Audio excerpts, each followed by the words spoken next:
किताबें सिर्फ पढ़ने के लिए नहीं होती, अब वो बोलेंगी भी। स्वागत है आपका बोलती किताबें में, जहां हम आपकी पसंदीदा किताबों को आवाज देते हैं। यहाँ आपको मिलेंगी आत्मकथाएं, प्रेरणादायक कहानियां और ज्ञानवर्धक पुस्तकें, वो भी आपकी अपनी हिंदी में। हर पन्ने में छुपा है एक नया अनुभव और हर शब्द में बसी है एक नई सोच। हम अभी पढ़ रहे हैं नौकर की कमीज। इसके सारे भाग चैनल पर अपलोड किए हैं, यदि चैनल सब्सक्राइब नहीं किया तो कर लीजिए। तो चलिए सुनते हैं किताबों की जुबानी, सिर्फ बोलती किताबें पर। संतू बाबू। बड़े बाबू मुझे आश्चर्य से देख रहे थे। नमस्कार बड़े बाबू, मैंने कहा। रात में इधर कैसे आ गए? मुझसे कोई काम है? उन्होंने पूछा। नींद नहीं आ रही थी, दोपहर को सो गया था, घूमते घूमते इधर आ गया। दूर से दफ्तर को देखा तो पास से देखने का मन हुआ। कोई मीटिंग है? मैंने पूछा। नहीं, बड़े बाबू सोचते हुए बोले। वे बार बार दीवार का सहारा ले रहे थे, फिर दीवार से पीठ टिकाकर खड़े हो गए। मैं चलूं बड़े बाबू? मैंने कहा। वे मुझे कुछ नशे में लग रहे थे। संतू बाबू, मैं तुम्हारे ऊपर बहुत खुश हूं। साहब भी बहुत खुश हैं। तुम मेरे लड़के के समान हो, पर तुम मेरे दोस्त हो। अब तुम आ गए हो तो मेरे साथ चलो। शराब पियोगे? माल खाने में बढ़िया शराब की बोतलें आई हुई हैं। बड़े बाबू, मैं शराब नहीं पीता। तो गांजा पियो, अफीम खाओ, आखिर परसों तक सब नष्ट कर दी जाएंगी। गांजे के थैलों के नीचे चूहों ने छेद कर दिया है। ऊपर की सील ठीक है, लेकिन चूहे ऊपर की सील भी काट सकते हैं। भांग खाओ, चलो। बड़े बाबू ने थोड़ा गुस्से और थोड़ा समझाने के अंदाज में कहा। बड़े बाबू, मैं नशा नहीं करता। मुझे लगा बड़े बाबू गुस्सा ना हो। तो जाओ, कल दफ्तर ठीक समय पर आना। बड़े बाबू नाराज से लगे। तब भी मैंने कहा, मैं दफ्तर सबसे पहले पहुंचता हूं। बड़े बाबू, एक बात कहनी है। मैं बाहर की खिड़की से अपने कमरे में झांक रहा था। मेरी टेबल के ऊपर एक चूहा फाइलों के बीच घुसा है। चूहे फाइलें कुतर डालेंगे। मैंने भगाने की कोशिश की तो वह भागा नहीं। बड़े बाबू हंसने लगे। हंसते हंसते उन्होंने कहा, संतू बाबू, मालखाने के आसपास के सब चूहे या तो अफीम के नशे में रहते हैं या शराब के नशे में।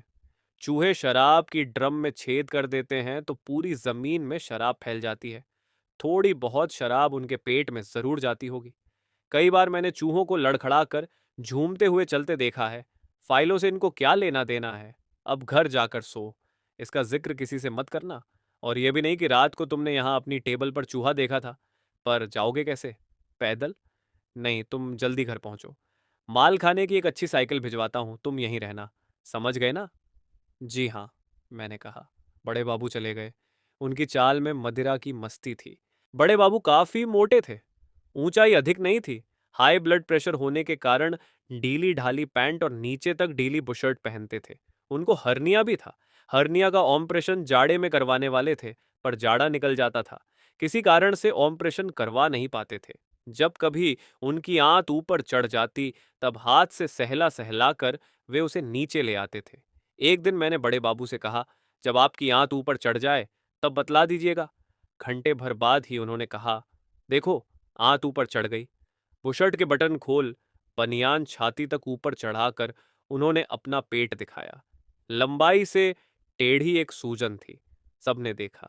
धीरे धीरे हाथ से मालिश करते हुए उन्होंने आंत को नीचे उतार दिया। देखा, अब सूजन दिखाई देती है? बड़े बाबू ने कहना शुरू किया, मैं जान हथेली पर रखकर नौकरी करता हूं। कब ये आंत मोटी रस्सी के समान हृदय को जकड़कर कसने लगे, कहा नहीं जा सकता। मेरी जब भी मौत होगी, इस दफ्तर में होगी। तुम लोगों को हाथ पैर में दर्द होगा तो 3 दिन की छुट्टी लेकर बैठ जाओगे, या मेरी खुशामद करोगे कि 1-2 दिन की छुट्टी बचा दूं। यदि मृत्यु की छुट्टी नहीं मिली तो टेबल पर सिर रखकर सोते रहोगे। देवांगन बाबू ने कहा। उस रोज मेरे सिर में कितना दर्द था। इसके बाद भी धीरे धीरे मैंने पूरा काम निपटाया।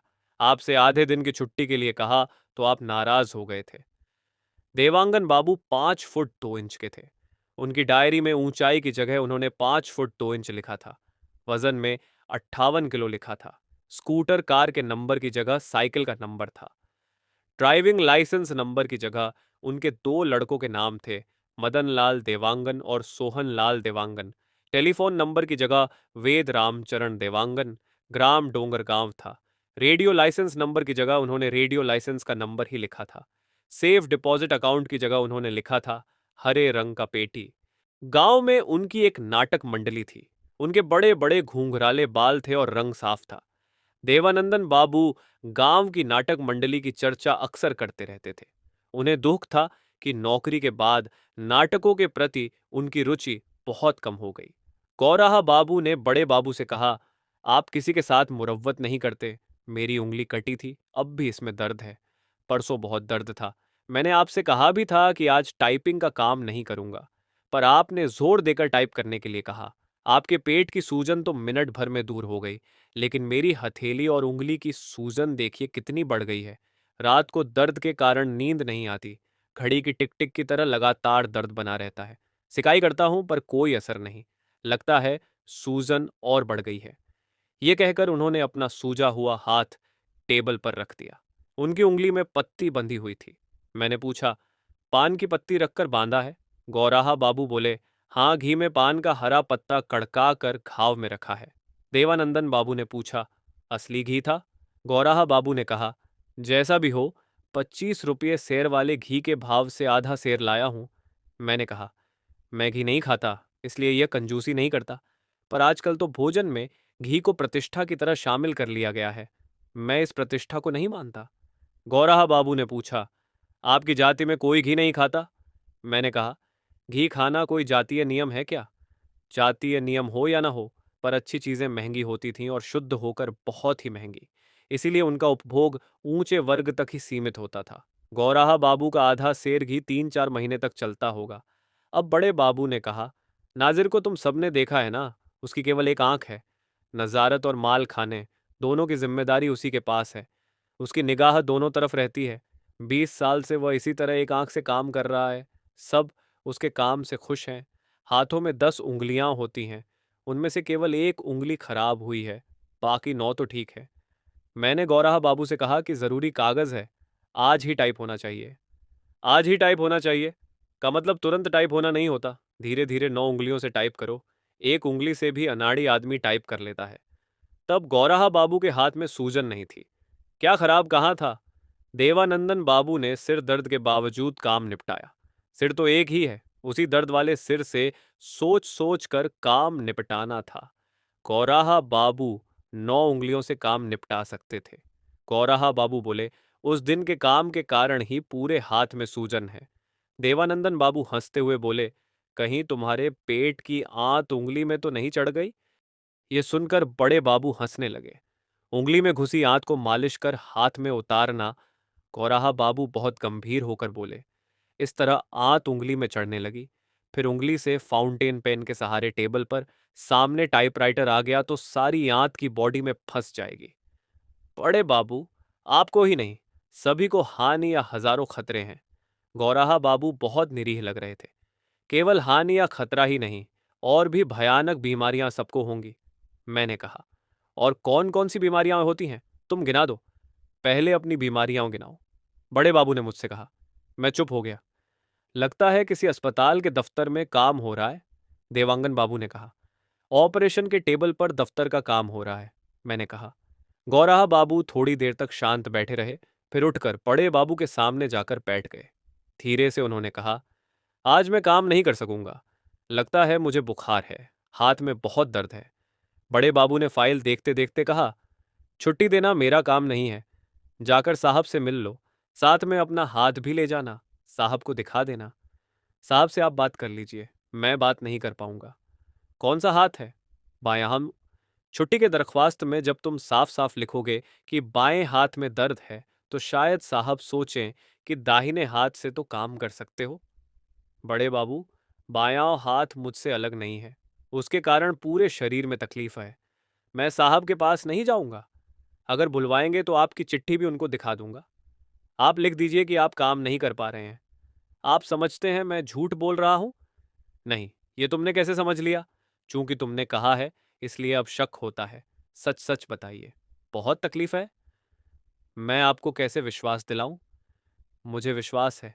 साहब को विश्वास दिलाने के लिए उनके सामने आपका हाथ होना जरूरी है। बिना आपको ले जाए आपका हाथ मैं कैसे ले जाऊंगा? इसलिए आप मेरे साथ साथ चलिए। आपको बात करने से डर लगता है तो आप चुप रहिएगा, मैं बात कर लूंगा। बड़े बाबू खामोश होकर अपने काम में लग गए। गौरहा बाबू टाइपराइटर के सामने बैठ गए। उन्होंने एक बार हम सबकी तरफ देखा। केवल मैं उनकी ओर देख रहा था, बाकी सब काम कर रहे थे। गौराहा बाबू ने दाहिने हाथ से टाइपराइटर सरकाया, फिर टेबल पर सिर टिकाकर आंख मूंद ली और सो गए। उनका सूजा हुआ हाथ सहारा पाकर उनकी गोद में था। दाहिना हाथ कुर्सी के हत्थे पर रखा था। शाम को घर लौटते समय मैंने गौराहा बाबू का दाहिना हाथ छू कर देखा। हल्का बुखार था। मैंने गौराहा बाबू से देवांगन बाबू को कहा, आप जरा रिश्ता से चलिए। गौराहा बाबू ने कहा कि उन्हें हरारत है। दोनों से मैंने चर्चा की कि यह बड़े बाबू की ज्यादती है। देवांगन बाबू, आप कुछ कीजिए, मैंने कहा। मैं केवल नाटक कर सकता हूं, देवांगन बाबू ने कहा। उन्होंने मेरी बात को गंभीरता से नहीं लिया था, इसलिए मैंने कहा, तो नाटक कीजिए, देखिए सामने मंच है। सड़क की ओर इशारा करते हुए मैंने कहा। दोनों उसी तरफ देखने लगे। डाक बंगले की ओर जाती हुई एक लड़की बहुत सुंदर थी। लड़की कॉलेज में पढ़ती होगी, या बिल्कुल इसी साल कॉलेज से निकलकर किसी दफ्तर में नौकरी करती होगी, या शायद नौकरी न भी करती हो। सफेद वर्दी और सफेद टोपी पहने 5 लोगों की टोली, जो नगरपालिका के चपरासी थे, डाक बंगले की तरफ मुड़ गई। सामने जिस ओर मैंने इशारा किया था, उस ओर गौराहा बाबू और देवांगन बाबू ने लड़की की ओर किया गया इशारा नहीं समझा होगा, चपरासियों की ओर किया गया इशारा समझा होगा। मंच के पीछे एक सफेद पर्दा लगा है। सफेद पर्दा सफेद कागज के समान। पर्दे के दाहिनी तरफ तारीख होनी चाहिए। जिस दिन नाटक हो, उस दिन की तारीख या कोई ताज़ा तारीख। फिर बड़े बड़े अक्षरों में विषय लिखा होना चाहिए। इतने बड़े बड़े अक्षरों में कि देखने वाले पढ़ सकें या पढ़कर दर्शकों को विषय बतला दें। खटखट की टाइपराइटर की आवाज गूंजती रहनी चाहिए। अचानक सन्नाटा हो, फिर एक टाइप के दबने की झोर की आवाज आए और कागज से सेट कर एक आदमी अचानक खड़ा हो जाए, उभर कर आए हुए एक अक्षर की तरह। यह आदमी गांव का आदमी होगा। सांवला, खुरदुरी खाल वाला, धूल से घुटनों तक भरे हुए पैर। उसने जो भैंस की खाल का जूता पहना हो, वह देहाती की खाल से बिल्कुल अलग न लगे। बाकी शरीर पसीने से चमकता रहे, और वह दर्शकों की तरफ देखकर मुस्कुराए, खड़े खड़े झुककर खुशामद करता हुआ। कभी सिर झुकाए काफी देर तक खड़ा रहे, जैसे उससे कोई गलती हो गई है और अब उसकी सजा जरूरी मिलेगी। खट की एक और आवाज हो। इस बार एक औरत मोची होगी। वह आकर देहाती के पास बैठ जाएगी। औरत अधेड़ देहाती औरत ही होगी, जूते में कील ठोकते हुए। जूता ऐसा हो जिसे एक गरीब ने बेकार होने के बाद एक बार फेंका हो, फिर किसी और भी गरीब ने पहनने के लिए सड़क या कूड़े से उठा लिया हो, और इस तरह 1000 बार फेंका गया जूता हो। उसके बगल में टाइपराइटर की खटखट आवाज होते ही 4-5 साल का एक लड़का आकर खड़ा हो जाए। फिर 6-7 लोगों का एक वाक्य बनाइए जिसमें कई तरह के लोग हों। सामान्य वाक्य, जरूरत का वाक्य, जैसे मैं आ गया हूं, या चुपचाप खड़े हैं, भूख लग रही है, सुगंध आ रही है, 2 घंटे में 20 पैसे, इत्यादि। मुझे कुछ सूझ नहीं रहा है। गौराहा बाबू, आप कोई वाक्य बताइए, मैंने कहा। क्या समय आ गया है? गौराहा बाबू ने पूछा। आप वाक्य बता रहे हैं या समय पूछ रहे हैं? मैंने कहा। काफी देर हो गई, देवांगन बाबू ने कहा। आप वाक्य बना रहे हैं या गौराहा बाबू की बात का जवाब दे रहे हैं? मैंने देवांगन बाबू से कहा। अब दोनों चुप थे। मैंने कहना शुरू किया, फिर कागज से निकालकर यह महत्वपूर्ण वाक्य, यानी सब पात्र मिलकर कोई छोटी मोटी घटना को मंचस्थ करें। कोई छोटी बात हो या कोई दरख्वास्त ही हो। गौराहा बाबू ने कहा, वह दरख्वास्त मेरी छुट्टी की होनी चाहिए। परिस्थितियों के कारण जिनसे मैं बच नहीं सकता, 2 रोज की आकस्मिक छुट्टी देने की कृपा करें। नीचे मेरा दस्तखत जरूर होना चाहिए। देवांगन बाबू ने कहा, उन परिस्थितियों को प्रस्तुत करना होगा। गौराहा बाबू बोले, एक खराब परिस्थिति में रहते रहते उसकी भी आदत पड़ जाती है और वह खराब नहीं लगती, परंतु जब बहुत ही बुरी हालत हो जाए तब दफ्तर से छुट्टी लेनी पड़ती है। मैंने कहा, अत्यंत खराब परिस्थिति की भी आदत पड़ जाए, इसलिए आपकी छुट्टी मंजूर नहीं होगी। देवांगन बाबू ने कहा, दर्शकों में केवल बाबू नहीं होंगे, बहुत से मुंह देखने वाले होंगे, साहब भी होंगे। मुख्य अतिथि उनको बनाना होगा। अगर साहब भी होंगे तो दरख्वास्त के नीचे मेरा दस्तखत नहीं रहेगा। गौराहा बाबू ने कहा। डर गए? मैंने कहा। डरा नहीं, मेरा नाम ही क्यों, सबका नाम होना चाहिए। छुट्टी की तुम्हें जरूरत नहीं है? देवांगन बाबू ने पूछा। है, पर मेरी छुट्टी का नाटक नहीं होगा। दरख्वास्त किस काम के लिए होनी चाहिए? मैंने कहा। मैं नहीं जानता, नाटक का मुझे अनुभव नहीं है। गौराहा बाबू ने कहा। मैं स्कूल में नाटकों में भाग लिया करता था। महाविद्यालय में मैंने एक नाटक लिखा था, परंतु वह किसी को पसंद नहीं आया। मैंने कहा। मैं हमेशा से दर्शक रहा। गौराहा बाबू ने कहा। पांचों चपरासियों की टोली लौट कर आ रही थी। वे हमारे पास से निकल गए। 3 बाबू और 5 चपरासी। एक चपरासी के हाथ में पत्तों में लिपटा पान था। उसी की सफेद वर्दी में पान का छींटा लगा था।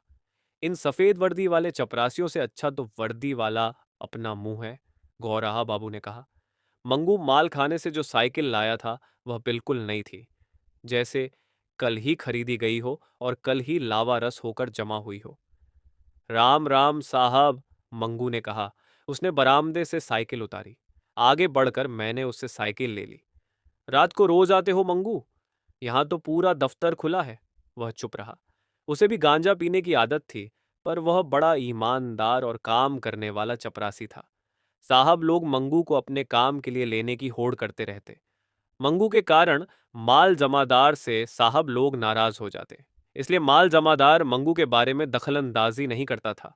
सबसे बड़े साहब के लिए वह सबसे अच्छा चपरासी तय था। मंगू अपने आप में कई नौकरों के बराबर था। अच्छा खाना बनाता, तरह तरह के नाश्ते की चीजें तैयार करता, दौरे पर साहब के साथ जरूर जाता, पर बाई साहब को तकलीफ हो जाती थी।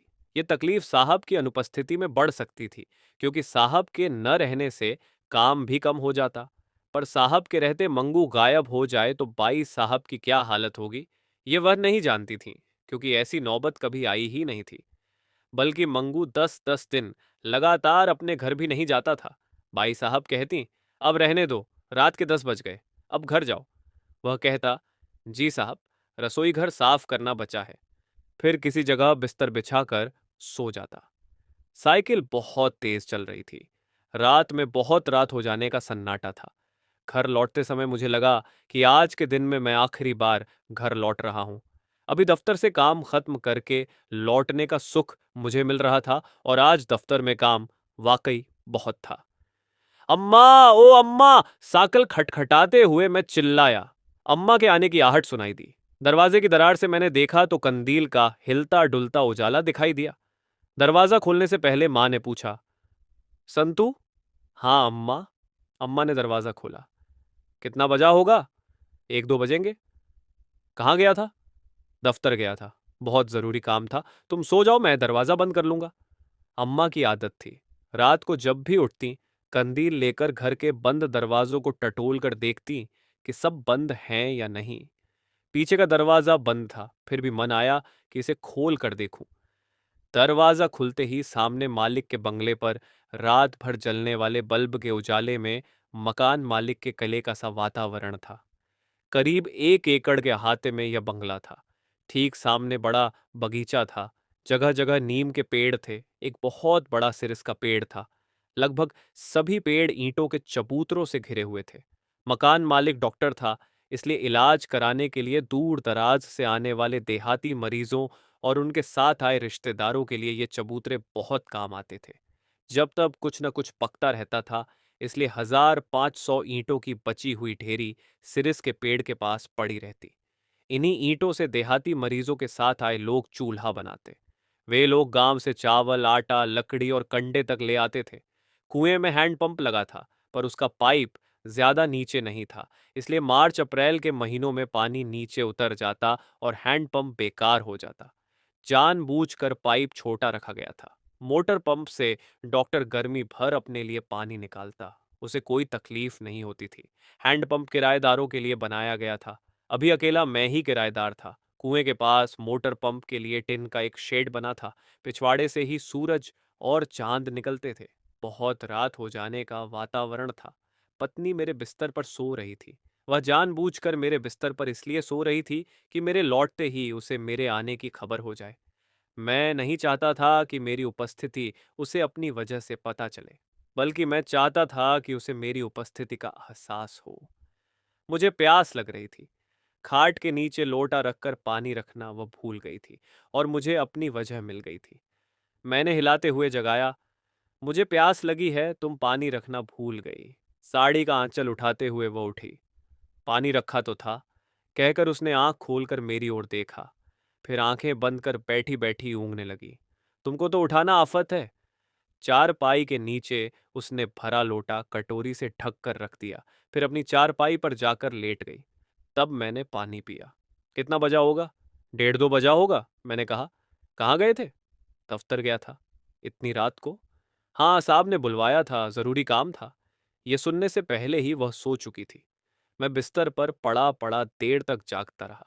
धोबियों के कपड़ा धोने की आवाज तालाब से सुनाई देने लगी। फिर मुर्गे ने बांग दी। कुछ देर बाद धान के पाले से लदी बैलगाड़ियां सड़क पर गुजरने लगीं। मैं अम्मा के उठने का इंतजार करने लगा। सबसे पहले अम्मा ही उठती थीं।